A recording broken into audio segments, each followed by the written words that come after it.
Mirage de Paris, un film de 1932 de Fédor Ozep qui signe également le scénario. Avec dans les rôles principaux Jacqueline Francel, Alice Tissot, Colette Darfeuille, Roger Tréville, Gabriello, Marcel Vallée et Maupi.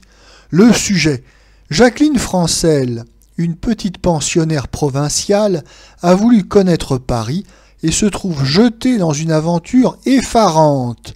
Elle découvre les hôtels borgnes, échappe à une rafle de la police, demande protection à des gens de la pègre. On la croit noyée, mais elle reparaît, lancée cette fois par le scandale. Notre avis. Notons tout d'abord que ce film, dont le premier titre était « Nuit de Paris », a été également tourné par Fédor Ozep dans une version allemande. Cette histoire d'une pure jeune fille provinciale qui monte à Paris, comme on dit, pour tenter de devenir une star du show business, cette histoire elle a été 1000 fois racontée dans des romans populaires, des opérettes et, une fois le cinéma inventé, dans de nombreux films muets et parlants et sonores à partir de 1930. Et d'ailleurs, le titre du film, Mirage de Paris, indique tout de suite au spectateur de quoi il s'agit. Ce film est un mélo du Paname Interlope, et comme il s'agit d'une production Nathan, on peut être sûr que le voyeurisme du spectateur sera satisfait, enfin dans les limites de la censure en vigueur. Nous allons donc faire un tourisme du Paris des bas-fonds, du Paris louche, Interlope, donc encore beaucoup de cafés enfumés avec des mauvais garçons à casquette, des hôtels borgnes avec des prostituées, etc., etc.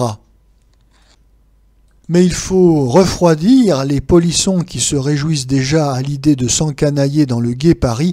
Tout ça, c'est du cinéma.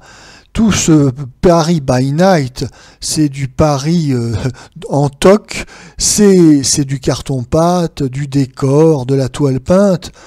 Nous sommes dans l'illusion. Pire, nous sommes dans la convention. Et c'est bien là ce que reprochait François Vineuil à ce type de film qui cumule les clichés, poncifs sur la petite débutante qui essaye de réussir dans le show business, sur les mauvais garçons à casquette, sur les splendeurs et misères des courtisanes des bas-fonds. Ajoutons à cela une certaine vulgarité racoleuse, typique des productions Nathan, et on comprendra l'écœurement et le dégoût de François Vineuil pour ce type de film de grande série, de grande production, qui raconte toujours la même histoire avec les mêmes images.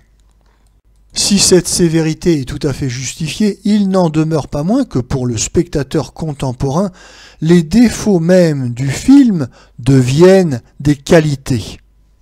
En effet, cette visite du Paris Interlope de 1932, fût-il reconstitué en studio, n'a rien d'un spectacle dont on est déjà lassé à l'avance.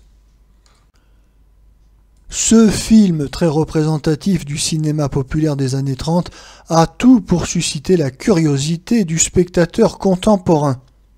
Il y a un véritable dépaysement à se balader dans ce Paris que nous ne reconnaissons pas. Les nombreux poncifs de ce petit film ne nous agacent pas, ils nous amuseraient même plutôt. Oui, le temps a fait son œuvre et a transformé ce petit film de série en une comédie rigolote en raison même de ses défauts. Quant à la distribution, on retrouve les habituelles vedettes sous contrat Nathan, à savoir Roger Tréville, un acteur assez guindé et raide, qui manque de naturel et au jeu souvent forcé. Sa partenaire ici, c'est Jacqueline Francel, qui est bien représentative d'une certaine vulgarité typique des productions Nathan. Enfin, si l'on fait exception de la délicieuse Renée Saint-Cyr, qui est l'exception qui confirme la règle. En tout cas, Jacqueline Francel, c'est une actrice qui a une certaine aisance naturelle, mais qui a un jeu sans grande finesse. Enfin, on retrouve une actrice qui était assez célèbre en ce début des années 30 dans les rôles comiques, Alice Tissot.